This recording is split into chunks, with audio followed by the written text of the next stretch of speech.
Alors, je suis né en Italie et je suis arrivé au Canada à l'âge de 21 ans, donc en 1953. J'étais venu pour une raison très simple, c'est que mon père travaillait ici pour le gouvernement italien. Il était représentant à l'ICAO, à l'OACI, à Montréal. Et moi, j'étais venu pour voir l'Amérique. Et j'étais venu pour apprendre l'anglais. Je parlais déjà français parce que ma mère est française. Donc, je voulais apprendre, bien sûr, une troisième langue qui était l'anglais. Et du fait que mon père travaillait à Montréal, j'ai abandonné mes études en Italie, qui étaient des études en architecture et en économie. Je faisais les deux choses à la fois. Et donc, je suis venu à Montréal à l'âge de 21 ans. Peu de temps après, et ça, c'est les chances de la vie, quelqu'un m'a dit à Montréal qu'on cherchait une personne au service international de Radio-Canada qui était en mesure de traduire rapidement des bulletins de nouvelles du français à l'italien. Alors, je me suis présenté, on m'a engagé, et donc je travaillais comme ce qu'ils appelaient annonceur-producteur à Radio-Canada. Et mon travail consistait au début à traduire des bulletins de nouvelles qui nous étaient acheminés par la salle des nouvelles de Radio-Canada. Donc, des bulletins de nouvelles quotidiens qui étaient rédigés en anglais ou en français. Les traduire et ensuite, éventuellement, si la personne en question qui traduisait était aussi capable de la lire au micro de façon convenable, disons, semi-professionnelle, donc de faire aussi l'annonceur. C'est comme ça que j'ai été engagé comme annonceur traducteur, disons, qui était appelé announcer producer. Donc, j'ai commencé à travailler à Radio-Canada en 1953, peu de temps après que je suis arrivé ici. J'ai travaillé au service international de Radio-Canada, qui avait à ce moment-là des émissions en langue italienne, dirigées vers l'Italie tous les jours. Et en 1953, au moment où moi je commençais à travailler à la radio, qui existait bien sûr depuis plusieurs années au Canada, la télévision commençait. Et ce qui m'intéressait, j'avais 21 ans, donc l'avenir pour moi ce n'était pas la radio, c'était la télévision. Et quand j'avais un peu de temps, j'allais voir dans les studios ce qui se passait, les studios de télévision, tout, les préparations, les répétitions, etc. Donc, à un certain moment, j'ai dit, non, l'avenir est vraiment à la télévision, et j'ai fait une demande à Radio-Canada pour être transféré à la télévision. Et, étant donné que j'avais déjà un peu d'expérience de production, parce que au service international de Radio-Canada, j'avais abandonné rapidement les bulletins pour faire un peu de production. Par exemple, je trouvais que c'était opportun de parler d'autre chose de ce qui se passait au Canada. Le service international avait comme fonction uniquement d'essayer d'attirer des immigrés italiens au Canada. Donc, c'est pour ça qu'il y avait ces émissions en langue étrangère. Mais c'était des émissions qui étaient très protocolaires. Et on ne parlait pas de culture canadienne ou québécoise particulièrement. On ne parlait pas de musique, on ne parlait pas de ce qui se passait ici, n'importe quoi, là, du sport. Mais donc, moi, j'avais commencé à essayer avec d'autres. Je n'étais pas le seul à ce moment-là à la section italienne. Il y avait entre autres un journaliste qui est devenu ensuite célèbre, qui a travaillé longtemps après au Corriere della Sera en Italie, qui s'appelait Auro Roselli.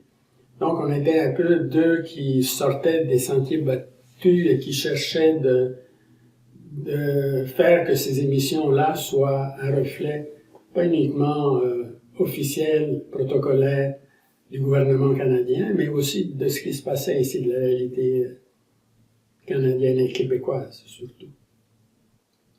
Donc j'avais déjà un peu fait de production et c'est comme ça qu'ayant fait un peu de production, à ce moment-là, il y avait des grandes possibilités à la télévision, parce que la télévision commençait.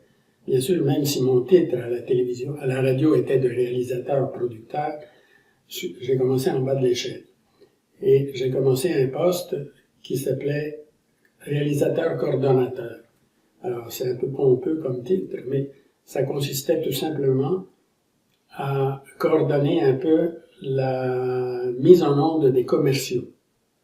Parce que tous les commerciaux étaient faits soit live, c'est-à-dire en direct, soit à l'aide de diapositives, ou bien à l'aide de petits bouts de films que les compagnies riches, comme les compagnies de café ou de Coca-Cola, etc., se faisaient produire par des compagnies de films et ensuite présentaient la capsule sur film. Donc tout ça devait être coordonné parce que il fallait que les commerciaux rentrent exactement au moment exact. Donc il y avait toute une chaîne de coordination et ça prenait quelqu'un qui était assis devant un pupitre d'écran de télévision et qui coordonnait entre le studio 20 qui devait terminer, je sais pas, à 18h35 et 42 minutes, 42 secondes pour que le commercial rentre, etc. Donc, c'était quelque chose de un peu mécanique, mais par contre, vous étiez relié par écouteur avec tous les studios de Radio-Canada. Donc, vous pourriez écouter toutes les répétitions. Vous pouvez les voir sur des écrans témoins et vous regardiez nécessairement toutes les émissions. Ça allait de la lutte au forum jusqu'au téléthéâtre, ce qui se passait à ce moment-là. Donc, c'était un apprentissage dans les coulisses qui m'a été très utile, même si c'était très monotone. Et évidemment, je travaillais tous les soirs parce que la télévision ouvrait à 16 heures, je pense, à ce moment-là, avec des émissions pour enfants, Bobino, d'autres dont les noms m'échappent avant Bobino même. La boîte à surprise, peut-être. Et donc, je commençais à travailler à 4 heures jusqu'à minuit, jusqu'à ce que le dernier film m'arrête. Et ayant toute la journée libre, j'ai dit, bon, ben, écoute, je vais en profiter, je vais m'inscrire à l'Université de Montréal. Et étant donné que j'avais déjà fait des études, ils m'ont reconnu les études et je me suis inscrit en maîtrise. C'est comme ça que j'ai fait une maîtrise en sciences économiques. Donc, pour revenir ensuite à ce que je faisais à Radio-Canada, évidemment, j'étais un peu ambitieux, je voulais pas rester coordonnateur à mettre les commerciaux en ondes. Parenthèse, il y avait aussi des choses amusantes et historiques. Il était défendu au Québec de faire la propagande de la margarine, parce que ça faisait la concurrence aux agriculteurs. Et souvent, les émissions venaient, par exemple, il y avait des émissions qui venaient de Toronto, dont la source était Toronto. Et il fallait absolument couper ces commerciaux de margarine pour les remplacer par des commerciaux de beurre. Ça, ce que je viens de vous dire, c'était pour le réseau anglais, parce que le coordonnateur, il travaillait sur les deux réseaux. Les deux réseaux aboutissaient au même endroit, à la même cabine qui était responsable de mettre les commerciaux. Donc, on mettait aussi bien les commerciaux français qu'anglais. Et les commerciaux anglais, il fallait surtout qu'il n'y ait pas de commerciaux de margarine. C'était Duplessis, évidemment, qui produisait. Donc, progressivement, à chaque fois qu'il y avait une ouverture, je postulais. Des fois, j'avais le poste, des fois, je l'avais pas. Et ensuite, je suis devenu réalisateur au téléjournal. Téléjournal qui se faisait à une caméra. Et ce qui se faisait dans un tout petit studio qui était le studio de Bobino. Alors, on fermait un rideau derrière et ça devenait un téléjournal. Donc, de fil en aiguille, j'ai commencé à faire le téléjournal à une caméra. Ensuite, on a eu un téléjournal avec 2 caméras, avec un backscreen. En fait, j'ai progressé avec la technologie.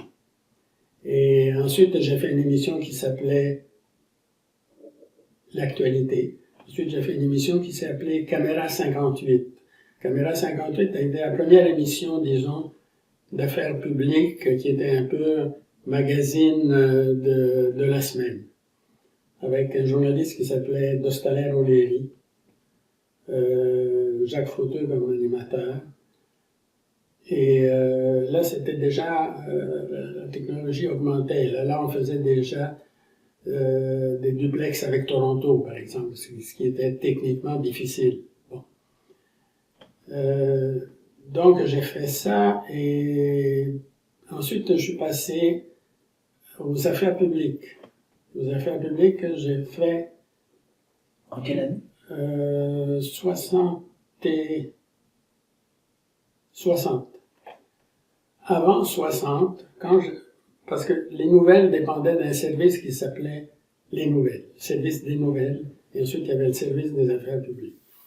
Au service des nouvelles, on commençait à faire des petits reportages.